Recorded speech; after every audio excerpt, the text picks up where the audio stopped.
Welcome to today's Sunday school. आपका स्वागत है आज के संडे स्कूल में। फ्रेंड्स, इससे पहले कि हम संडे स्कूल की शुरुआत करें, let's look to God in a word of prayer. आइए हम अपनी आंखें बंद कर लें, अपने हैंड्स फोल्ड करें and let's pray. Dear Lord Jesus, हम आपका धन्यवाद देते हैं आपकी उपस्थिति के लिए और आपके प्रेम के लिए। प्रभु, हमारी रक्षा करिए और जो भी आज हम संडे स्कूल में सीखते हैं, help us to remember, learn, understand and enjoy to the fullest. Thank you, Lord, for helping us and being with us. In Jesus' name, amen. So friends, are you ready for today's Sunday school to listen to some story and listen and dance in the new action song? So, let's get up and get prepared for the Sunday school.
Today's story has been taken from Luke chapter 10 verse 25 to 37. एक बार की बात है जब Jesus इस दुनिया में थे, तब एक इंटेलिजेंट मैन जीसस से पूछता है, Jesus, what should I do to get an eternal life? Jesus, मुझे क्या करना चाहिए अनंत जीवन के लिए? Do you know, friends, there is a life after death. हमारे अर्थ में मर जाने के बाद भी एक जीवन है जो जीसस के साथ है, जो बहुत ही इंटरेस्टिंग, बहुत ही खूबसूरत है। लेकिन हमें उसके लिए इस दुनिया में क्राइस्ट लाइक लाइफ जीना है, पाप से, बुराई से दूर रहना है, हमेशा प्रेयर और बाइबल पढ़ना है और गॉड से बहुत सारा प्यार करना है। और इसी लाइफ को इटर्नल लाइफ कहा जाता है फ्रेंड्स, अनंत जीवन, जहाँ पर हम गॉड की प्रशंसा दिन भर करेंगे। हम उनके लिए महिमा की गीतों को गाएंगे, उनकी प्रशंसा करेंगे और वहाँ पे कोई दुख, कोई तकलीफ नहीं होगा, सिर्फ आनंद ही आनंद होगा। सोचो कितना मज़ा आएगा उस लाइफ में। तो जीसस उस मैन को रिप्लाई करते हुए कहते हैं, क्या तुम्हें कमांडमेंट्स याद है? कमांडमेंट्स क्या कहता है? फ्रेंड्स, पहले के वीडियो में हम 10 कमांडमेंट्स पढ़े हैं, तो बताइए क्या आज्ञा है इटर्नल लाइफ के लिए? बिल्कुल सही, love God and your neighbour. हमें गॉड से और अपने पड़ोसी से प्रेम रखना है। तब वो मैन पूछता है, गॉड, मेरा नेबर कौन है? Then Jesus tells an interesting story to him, जो आज मैं आपको बताऊंगी। लेकिन उससे पहले आप मुझे एक बात बताइए, क्या आपको ट्रैवलिंग पसंद है? गाड़ी में, बस में, ट्रेन में कहीं जाना, जैसे नानी को मिलने या दादी को मिलने या बस यूं ही घूमने जाना? मुझे बहुत पसंद है, बहुत मज़ा आता है, मगर उसके लिए बहुत तैयारी करनी पड़ती है, बहुत कुछ पैक करना पड़ता है, लेकिन मज़ा भी खूब आता है ना? तो चलिए देखते हैं स्टोरी क्या बताती है। एक बार एक मनुष्य रोड के रास्ते अपनी सवारी में जेरूसलम से जेरिको जा रहा था।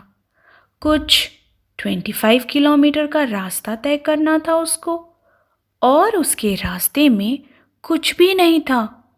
कैसा रहा होगा वो रास्ता? एकदम वीरान, खाली, थोड़े बहुत हिल्स या कुछ पेड़ पौधे रहे होंगे, आसमान में चुभता सूर्य और कोई शेड या कोई शॉप्स नहीं, बस मीलों दूर तक शांति ही शांति। कोई घर नहीं रहा होगा उस रास्ते में।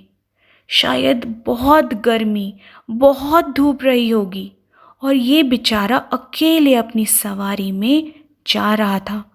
साथ में अपने लिए कुछ खाना, पानी, कपड़े लिए होंगे और शायद कुछ पैसे भी रखा होगा। आप अपनी ट्रैवलिंग में क्या क्या ले जाते हैं? शायद उसके पास भी कुछ वैसा ही सामान रहा होगा। फ्रेंड्स, कुछ दूर जाने के बाद उसके साथ एक बहुत बुरा घटना होता है, बहुत ही भयंकर। कुछ थीव्स, कुछ चोर उसको अटैक करते हैं। पहले जब ज़्यादा जॉब अपॉर्चुनिटीज़ नहीं होते थे, काम करने का ज़रिया कम हुआ करता था, तब कुछ लोग बहुत गरीब होते थे और तब लोग गलत काम भी करते थे, जैसे चोरी या लूटमार, और उसी का शिकार हो गया था ये ट्रैवलर। थीव्स लोग उसको मारते हैं, पीटते हैं और उससे सब कुछ छीन लेते हैं, उसका कपड़ा, उसका खाना, पानी, पैसे, सब कुछ। उस बेचारे को अधमरा करके छोड़ देते हैं, उसे बेहोश करके छोड़ देते हैं और उसकी हालत बहुत बुरी हो जाती है। इतनी ही खराब हो जाती है कि वो उठ भी नहीं सकता था। चलना या खड़ा होना तो बहुत दूर की बात थी। काफ़ी समय बीत जाने के बाद एक प्रीस्ट, एक याजक जो चर्च में सेवा करता था, वहाँ से गुजरता है। वो उसे देखता है और वहाँ से मुंह मोड़ कर चला जाता है। फिर कुछ देर बाद एक लेवी जो प्रीस्ट को चर्च में हेल्प करता था वहाँ से गुजरता है। वो भी वहाँ से उसे देखकर चला जाता है। आपने देखा दो लोग, एक जो प्रीस्ट है और दूसरा जो प्रीस्ट का हेल्पर है, वहाँ उस मनुष्य को ब्लीड करता हुआ देख छोड़ देते हैं। फ्रेंड्स, ये दोनों तो वो लोग हैं जिनको बाइबल और गॉड के कमांडमेंट्स अच्छे से आते हैं, फिर भी छोड़ दिए। उनको पता था कि उन्हें हेल्प करना चाहिए, फिर भी वे वहाँ से चले गए। परंतु वे ऐसा क्यों किए? शायद इसलिए फ्रेंड्स, क्योंकि उनको डर था कि कहीं चोर छिपे हो तो हमें भी ना मार दे, या फिर वो ये सोच रहे होंगे कि ये कौन है, हम इनको जानते तक नहीं, फिर हम इसकी हेल्प क्यों करें। या फिर वो ये सोच रहे होंगे कि अरे हेल्प करेंगे तो हमारे पैसे लग जाएंगे, छोड़ो रहने देते हैं। या फिर वो ये सोचे होंगे कि कहीं ये चोरों का ट्रिक तो नहीं है, हम हेल्प करने के लिए रुकेंगे और हम पर अटैक हुआ तो नहीं नहीं, रहने देते हैं, हम अपने प्रेयर में से याद रखेंगे। और सब कुछ वो वहाँ छोड़ देते हैं, उसे मरता हुआ छोड़ देते हैं और वहाँ से चले जाते हैं। फ्रेंड्स, आप बताएं, क्या वो ठीक किए? आप वहाँ होते तो क्या करते? छोड़ देते या हेल्प करते? सोचिए ज़रा। अगर मैं वहाँ होती तो मैं हेल्प करती या एम्बुलेंस को बुलाती, प्रेयर के साथ साथ हेल्प भी करती। फिर पता है क्या होता है? एक और मनुष्य वहाँ से गुजरता है जो एक समैरिटन था। फ्रेंड्स, ये वो लोग थे जिनसे जूस की दुश्मनी थी। समैरिटन से फ्रेंडशिप कोई नहीं करता था। ये समैरिटन मैन जब उसे देखता है वो कंपैशन से भर जाता है। वो ये नहीं सोचता है कि मेरा क्या होगा। वो तुरंत उस घायल मनुष्य के पास पहुंचता है और उसके चोट पर पट्टी लगाता है। फ्रेंड्स, उन दिनों में डेटॉल या सेवलॉन या बोरोलिन नहीं हुआ करते थे। ग्रेप जूस और ऑयल लगाकर वुंड को क्लीन किया जाता था। वो तुरंत ग्रेप जूस और एक्सपेंसिव मेडिसिनल ऑयल लगाकर चोट को साफ करता है। इतना ही नहीं, उसे वो कपड़े से कवर भी करता है और अपनी सवारी में बिठाकर एक सराय, एक टेंट में ले जाता है, उसकी केयर और देखभाल करता है। क्योंकि वो ज़्यादा दिन तक रुक नहीं सकता था, वो उस टेंट के मालिक को कुछ पैसे देकर कहता है, इसका ख्याल रखो और इसे ठीक कर दो, जो भी पैसे लगेंगे मैं वापस आकर दे दूँगा, इनसे कुछ पैसे मत लेना। फ्रेंड्स, उस समैरिटन मैन का उस घायल मनुष्य से क्या रिश्ता था? कुछ भी तो नहीं। वो चाहता तो उसे सराय में छोड़कर चले जाता। पैसे देने की, उसके मेडिसिन के खर्च उठाने की क्या ज़रूरत थी? क्यों किया वो ऐसा? वो इसलिए क्योंकि उसके अंदर क्राइस्ट लाइक लव था। आपके अंदर कैसे आएगा क्राइस्ट लाइक लव? ऐसा लव जो बिना रिवॉर्ड के हो।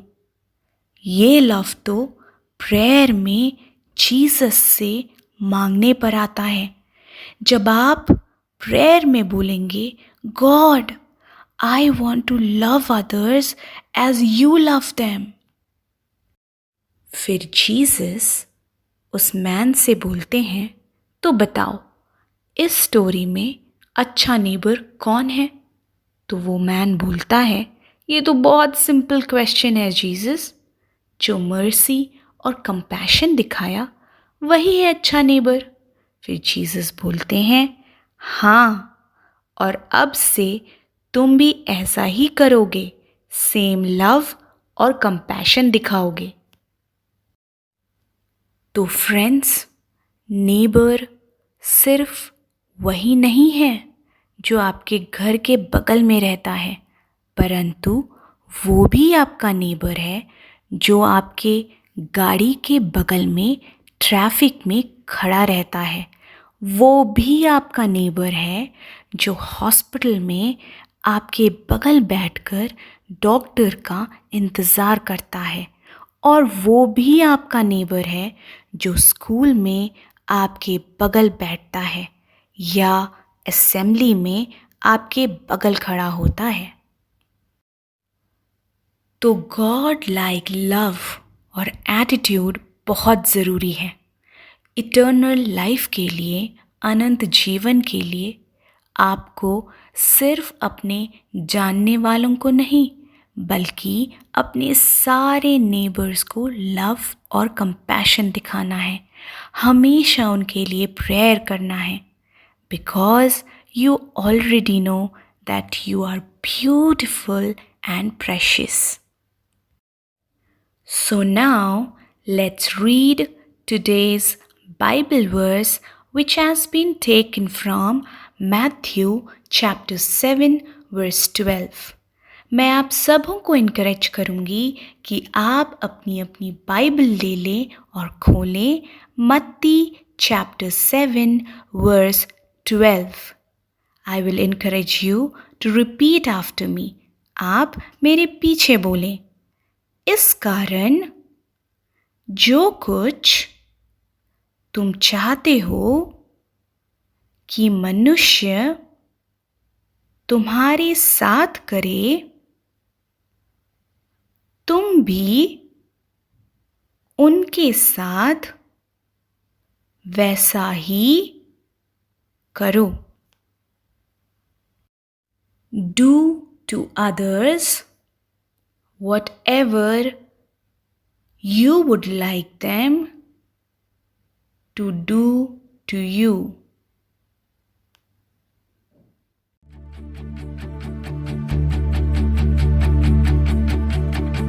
Come on now, let's open up the book. Come on now and take a good long look and see God has given us all we need to be free.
hope that you have learned a lot today and that you are blessed.